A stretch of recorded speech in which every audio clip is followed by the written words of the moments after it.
vous allez bien, je suis ravie de vous retrouver sur cette nouvelle vidéo. Aujourd'hui, on va parler de compatibilité entre l'allaitement et la grossesse. Je reçois très souvent des questions à ce sujet sur Instagram, particulièrement depuis que je suis moi-même tombée enceinte. Il y a plein de mamans qui pensent qu'on ne peut pas tomber enceinte en allaitant, qu'on ne peut pas allaiter pendant la grossesse et qu'on ne peut du coup pas allaiter deux enfants à la fois d'âge différents. J'ai répondu à plein de MP à ce sujet. J'ai aussi fait un post récapitulatif avec le résumé des informations que je pouvais vous donner à ce sujet sur Instagram il y a quelques semaines. Mais je me suis dit que c'était cool aussi de faire une vidéo pour simplement pouvoir vous envoyer le lien si vous avez des questions à ce sujet et peut-être vous aider à répondre à quelques-unes de vos inquiétudes. Déjà, est-ce qu'on peut tomber enceinte en allaitant ? Il m'est arrivé à plusieurs reprises de tomber face à des professionnels de la santé, donc des gynécologues notamment, qui m'ont affirmé que je ne pouvais pas physiquement tomber enceinte si j'étais encore en allaitement avec mon premier.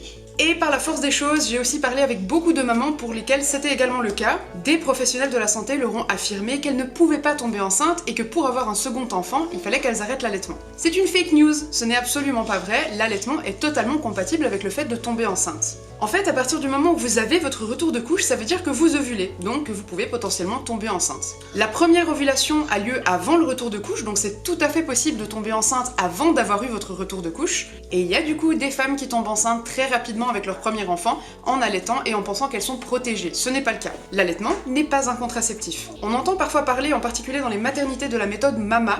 Donc en résumé, c'est une contraception naturelle qu'on peut utiliser uniquement les 6 premiers mois de vie de votre bébé tant que vous n'avez pas eu votre retour de couche. Si vous allaitez au moins toutes les 4 heures la journée, au moins toutes les 6 heures la nuit, visiblement vous n'avez pas trop de risque de tomber enceinte. Je n'y crois pas spécialement parce que effectivement il y a des femmes qui ont très tôt leur retour de couche malgré le fait qu'elles ont un allaitement intensif. On n'est pas toutes à la même enseigne, il y a des femmes qui ont leur retour de couche 3 semaines, 1 mois après leur accouchement et il y a d'autres femmes comme moi qui ont leur retour de couche bien plus tard. Donc cette méthode MAMA, j'ai pas le sentiment qu'elle soit hyper efficace, surtout qu'on ne peut pas prévoir à quel moment on va avoir notre première ovulation et donc notre retour de couche. Donc de manière générale, non, l'allaitement n'est pas un contraceptif et il faut se protéger si on a des rapports et qu'on ne souhaite pas retomber enceinte. Pour rassurer celles qui n'ont pas de retour de couche et qui ont un bébé déjà un petit peu plus grand, je vais vous dire à quel âge c'est arrivé pour moi. Donc pour mon premier, j'ai eu mon retour de couche après 16 mois d'allaitement, pour ma seconde après 18 mois d'allaitement et pour Nao après 21 mois. Donc j'imagine qu'on va partir encore sur plus long avec ce 4e bébé, on verra bien, de toute façon c'est le dernier donc peu importe, je serai très contente de ne pas avoir mes règles pendant encore 2 ans après l'accouchement. Du coup pour en rassurer certaines, moi-même je suis tombée enceinte 7 fois en allaitant, voilà, donc c'est tout à fait compatible. Si vous avez eu votre retour de couche et que vous ne tombez pas enceinte, ça peut être dû à plein de problèmes, que ce soit hormonaux ou autres, et dans ces cas-là je vous conseille de vous tourner plutôt vers un professionnel de la santé. Ce qui est bon à savoir, c'est que j'ai parlé avec plusieurs mamans qui sont en parcours PMA ou qui ont eu un parcours PMA et qui n'ont pas eu à arrêter l'allaitement malgré la prise de médicaments, etc. Donc il y a quand même pas mal de choses qui peuvent être compatibles avec l'allaitement malgré tout, et je trouve que c'est assez rassurant dans un monde où on pense que rien n'est compatible avec l'allaitement. Et pour se protéger de manière efficace quand on a eu un bébé, il y a plein de méthodes qui sont compatibles, tout à fait compatibles avec l'allaitement, hormonal ou sans hormones, enfin voilà, il y a plein de choses qui peuvent fonctionner. Moi j'ai eu notamment un stérilet en cuivre et ça fonctionne très bien, donc à vous de voir ce qui vous correspond le mieux si vous n'avez pas envie d'avoir 2 grossesses rapprochées. La question suivante qu'on me pose énormément, c'est peut-on allaiter en étant enceinte ? Alors comme vous l'avez peut-être constaté, j'allaite encore Nao en étant enceinte de plus de 4 mois, et ce n'est pas un cas d'exception, c'est quelque chose qui en fait est tout à fait compatible. On peut complètement être enceinte et allaiter. On entend souvent que l'allaitement peut créer des contractions, et du coup beaucoup de femmes n'osent pas allaiter en cours de grossesse, ou alors c'est même leur professionnel de la santé qui va le leur déconseiller pour éviter d'avoir des contractions. Effectivement, quand on allaite, ça crée de l'ocytocine. C'est une hormone qui crée les contractions au moment de l'accouchement, donc quand on va accoucher, c'est même plutôt intéressant d'allaiter parce que ça va favoriser la création d'ocytocine et donc favoriser peut-être le début du travail. Cela dit, l'ocytocine qui est créée quand on allaite, elle n'est pas du tout assez puissante pour créer de vraies contractions de travail. Donc il n'y a aucun risque, sauf si vous êtes peut-être en grossesse à risque ou en menace d'accouchement prématuré. Dans ces cas-là, je ne m'avance pas, je ne sais pas. J'ai eu une grossesse considérée comme à risque pendant laquelle j'ai pu allaiter tout au long de la grossesse, mais au-delà de ça, chaque femme est différente, donc c'est vraiment important de regarder avec votre pro de la santé ou alors avec une professionnelle de l'allaitement. Il y a quand même quelques petites choses qui sont intéressantes à savoir si on a envie d'allaiter et qu'on est encore enceinte. Premièrement, c'est vraiment votre choix à vous. Personne n'a à vous forcer la main. La seule personne qui est responsable de son choix, c'est vous-même.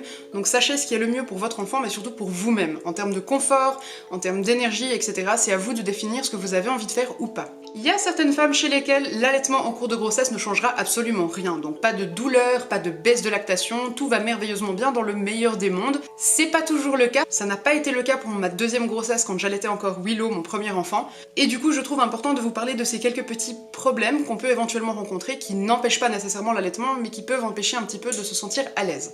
Premièrement, on peut avoir une baisse de lactation. Dès la première moitié de la grossesse, certaines femmes ont une coupure totale de lactation ou alors une coupure partielle.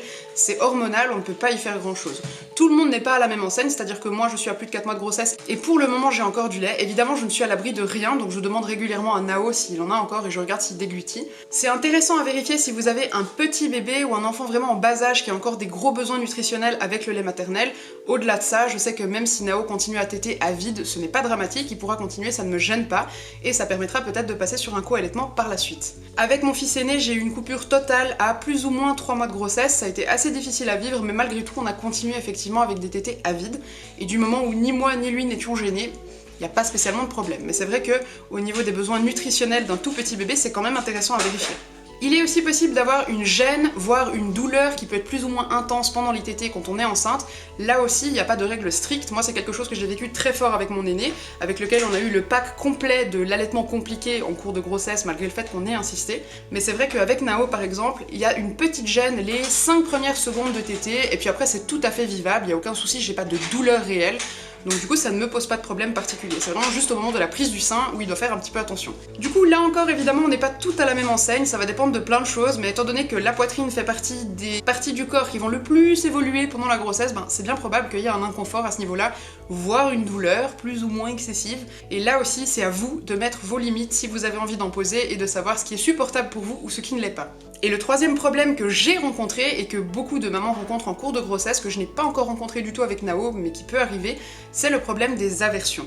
Une aversion, en gros, sans aucun terme professionnel, c'est d'avoir tout d'un coup un instinct de rejet, donc vraiment un sentiment très fort de rejet vis-à-vis de l'allaitement de l'aîné. Donc tout d'un coup, on va ressentir un fort réflexe de ne pas vouloir avoir son aîné au sein, et pareil, c'est quelque chose qui est, je pense, hormonal, contre lequel on ne peut pas faire grand-chose. Soit on se bat contre ça et on insiste avec notre allaitement, c'est ce que j'ai fait avec mon aîné, soit alors c'est vraiment difficile à vivre pour nous, et on a le droit aussi de mettre un terme à l'allaitement, c'est vraiment à nous de savoir ce qui est bon pour nous et ce qui est bon pour notre enfant, évidemment.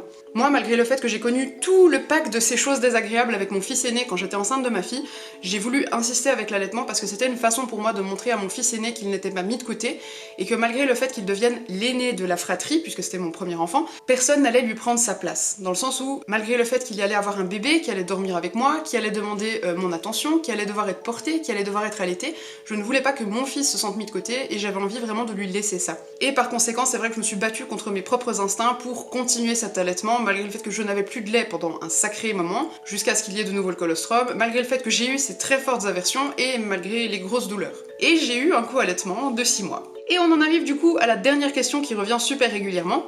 Peut-on faire un co-allaitement et donc allaiter 2 enfants d'âge différents? Je pense que vous le savez déjà, si on a des jumeaux, voire des triplés, on peut tout à fait allaiter. Le mieux, c'est évidemment d'être accompagné d'un professionnel de la santé qui soit IBCLC, donc spécialisé, formé en allaitement, parce que c'est ce qui va nous permettre d'avoir les bons réflexes et de savoir exactement comment bien mettre en place cet allaitement pour le vivre le mieux possible et pour que ça se passe le mieux possible. Puis du coup, de la même façon, c'est tout à fait possible, évidemment, d'allaiter 2 enfants d'âge différents. On me demande souvent comment se passe la lactation, comment se passe la quantité de colostrum, etc. Donc on va en parler en quelques mots. Encore une fois, je ne suis pas du tout professionnelle. Je suis simplement une maman qui allaite depuis 10 ans et qui a fait ses propres expériences, qui s'est aussi pas mal renseignée, mais après libre à vous d'aller vous renseigner auprès d'un vrai professionnel. Déjà, il faut savoir que le corps il est totalement magique, dans le sens où il va adapter la lactation à la demande. Du moment où on est sur un bébé qui est allaité exclusivement, ou alors des bébés qui sont allaités exclusivement et qui ne sont pas complétés avec des biberons, la lactation. Le corps est super bien fait dans le sens où la lactation va s'adapter à la demande. C'est-à-dire que plus il va y avoir de tétés, d'un enfant, de 2 ou de 3 enfants, plus il va y avoir d'offres de lait, puisque le corps produit à la demande. Si on allaite notre premier enfant et qu'on attend notre second enfant, ce qui va se passer, c'est qu'au moment de l'accouchement, voire peut-être un petit peu avant chez certaines femmes, on va avoir le colostrum. Donc exactement comme pour un premier allaitement, on va avoir ce premier lait très très riche qui est hyper important pour les nouveau-nés. Ce lait peut également être donné à notre aîné puisqu'on ne va pas en avoir une certaine quantité, on va en avoir une certaine durée de temps. Donc en général ça dure quelques jours. Et du coup ça ne pose absolument aucun problème si notre aîné tète aussi, il n'y a aucun souci, notre bébé ne manquera de rien et aura tout à fait le colostrum dont il a besoin. Et de nouveau, comme pour un premier allaitement, on va ensuite avoir la première grosse montée de lait. Donc elle est différente chez toutes les femmes, il y a des femmes qui ressentent un peu moins fort cette grosse première montée de lait que pour un aîné. Ce qui ne change pas, c'est que dans tous les cas, vous allez avoir cette première montée de lait et le lait, la qualité du lait, va toujours correspondre aux besoins du plus petit qui sont évidemment plus forts.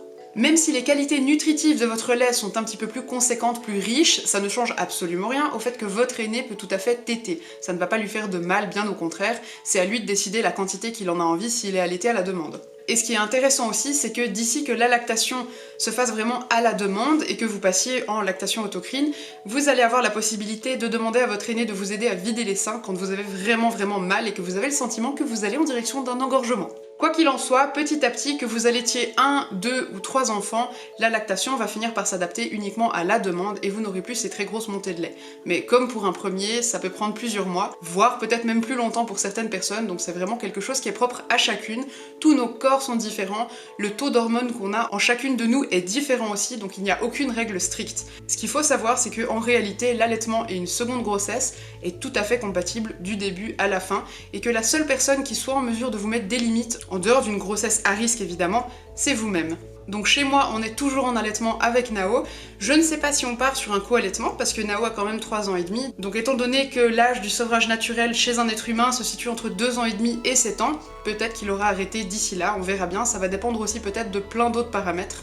Quoi qu'il en soit, pour le moment, je n'ai pas de difficulté particulière, donc on va se laisser vivre ça tant qu'on en a envie tous les deux, et puis si à un moment donné il s'arrête, ben voilà, ça sera la fin, et j'aurai une autre histoire d'allaitement qui va commencer par la suite. Donc on me demande souvent si je vais faire un co-allaitement, je ne sais pas, c'est pas vraiment à moi de décider dans le sens où moi je suis ouverte à cette option-là, mais c'est à Nao de définir ses besoins à ce moment-là, et c'est quand même dans un petit moment.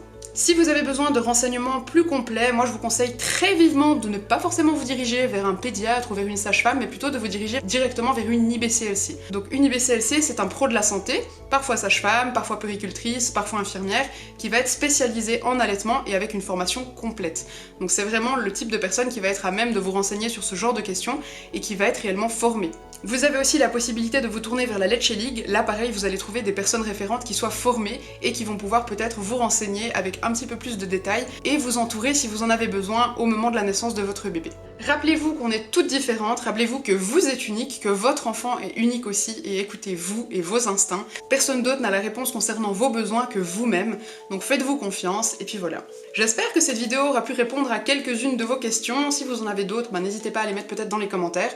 Du moment où moi je peux y répondre, je vais essayer de le faire, et puis ça peut peut-être me permettre de réfléchir à d'autres idées de vidéos pour la suite. Je vous souhaite une super bonne fin de journée, je vous dis à dans 2 semaines pour une nouvelle vidéo, je ne sais pas encore quel sera le sujet, libre à vous de me donner aussi vos idées, que ce soit en commentaire ou alors en MP sur Instagram, et je vous souhaite une très belle semaine qui démarre, à bientôt.